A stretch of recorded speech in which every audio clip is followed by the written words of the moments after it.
بسم اللہ الرحمن الرحیم۔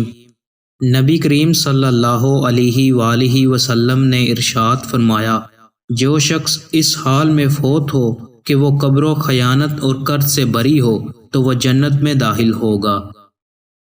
نبی کریم صلی اللہ علیہ وآلہ وسلم نے ارشاد فرمایا، تو جس چیز کو بھی اللہ تعالیٰ کے ڈر کی وجہ سے چھوڑے گا، اللہ تعالیٰ تجھے اس سے بہتر عطا کرے گا۔ نبی کریم صلی اللہ علیہ وآلہ وسلم نے ارشاد فرمایا، قیامت اس وقت تک قائم نہ ہوگی جب تک تقریباً 30 جھوٹے دجال پیدا نہ ہو لیں۔ ان میں ہر ایک کا یہی گمان ہوگا کہ وہ اللہ کا نبی ہے۔